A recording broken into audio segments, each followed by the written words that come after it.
আমি নিৰ্বাচনৰ সময়ত এই অঞ্চলৰ ৰাইজক আমি বহুত প্ৰতিশ্ৰুতি দিছিলোঁ যে এই ঔগুৰি আৰু আমগুৰিৰ মাজত যিটো সেই আই নদী ইয়াৰ ওপৰত দলং বনাই দিম বুলি আমি কথা দিছিলোঁ।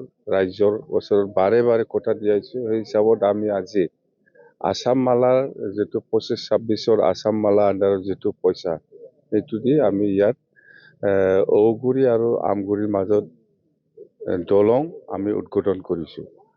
তো ইয়াৰ পিছত আমি আকৌ নিৰ্বাচনৰ সময়ত আৰু প্ৰতিশ্ৰুতি দিছোঁ নাঙল ভাঙাত এখন দলং লাগে। তো সিও আমি অতি সোনকালে বা 1 মাহমান লেট হ'ব পাৰে বা 2 মাহমান লেট হ'ব পাৰে, মুঠতে আমি উদ্বোধন কৰিম। পইচা অলৰেডি আছে, আমাৰ কনচেপ্ট পেপাৰ DPR বনাই আছে। অতি সোনকালে আৰু এই নাঙল ভাঙা নদীৰ ওপৰতো আমি এখন ডাঙৰ ব্ৰিজ বনাম। আৰু ইয়াৰ পিছত অহা বছৰত আমি এইফালে আমগুৰি কোংখ্ৰাজৰা ইয়াত মাখৰা নদীৰ ওপৰতো আমি নতুন ব্ৰিজ বনাম। তো আমাৰ এনেকুৱা ইলেকশ্যন সময়ত বহুত কথা দিয়া আছে ৰাইজৰ মাজত, ৰাস্তাৰ কথা, দলঙৰ কথা বা ক'তবা এনেকুৱা গৰীব দুখীয়াসকলক পইচা দিয়াৰ কথা বা সেল্ফ হেল্প গ্ৰুপক পইচা দিয়াৰ কথা বা আনএমপ্লয়ড ইয়থসকলক যিমান পাৰে সহায় কৰা, সেইখিনি প্ৰতিশ্ৰুতি আমি ইলেকশ্যন সময়ত দি আহিছোঁ। সেইটো আমি এতিয়া কৰি আছোঁ। আৰু আমাৰ মাটিৰ পাট্টা দিয়া সেইটো আমাৰ কামটো কৰি আছে, কিন্তু দিব পৰা হোৱা নাই। মুঠতে আমি জানুৱাৰীৰ ভিতৰত আমি দিব মাটিৰ পাট্টাটো, ফেব্ৰুৱাৰীটো দিব, জানুৱাৰীটো দিব। এইটোতো একবাৰতে চেছ কৰিব নোৱাৰে, মুঠতে 6 মাহ 7 মাহ লাগিব। ইলেকশ্যনৰ পিছত হ'লেও আমি আৰু কিছুমানক মাটিৰ পাট্টাটো আমি দিম। মুঠতে এইটো বিধানসভা নিৰ্বাচনৰ আগত কিমান পাৰ্চেণ্ট প্ৰতিশ্ৰুতি আপোনালোকে সম্পূৰ্ণ কৰিব? বিধানসভাটো বেছি দিন নাই, 4 মাহে, এপ্ৰিলত হ'ব। এই 4 মাহত 5 মাহত আমাৰ প্ৰতিশ্ৰুতিবিলাক সম্পূৰ্ণ কৰাটো সম্ভৱ নহয়, কিন্তু আমাৰ কামবিলাক আৰম্ভণি হ'ব। যিমান প্ৰতিশ্ৰুতি দিছে সেইটো আৰম্ভণি হ'ব, কিন্তু কামটো শেষ নহ'ব। এইটোতে 1 বছৰ 2 বছৰ লাগিব।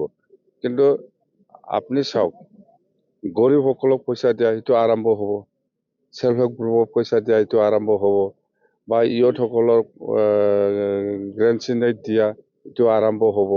দলং ৰাস্তা সেইবিলাক বনাই আছোঁ আমি, আৰু মেলা আছে। আপুনি যিটো চিন্তা কৰিছে ইয়াতকৈ ডাবল আমি কাম কৰি দিম। প্ৰমোদ বড়োৰ কথা UPPL এটা ইছ্যু বনাই লৈছে যে হাগ্ৰামা মহিলাৰে বিজেপিৰ লগত নাছিল, কিন্তু ৰাইজক গাদ্দাৰি কৰি আকৌ বিজেপিক সমৰ্থন জনাইছে। কি মই কৰিছে না প্ৰমোদে কৰিছে? বিজেপিক ছাপোৰ্ট কৰা নকৰা এইবিলাক কথা বাদে, আমি হ'ল NDA, এইটো বিজেপি বুলি নহয়। NDAত কিমান টিম আছে, আমি একেলগেহে।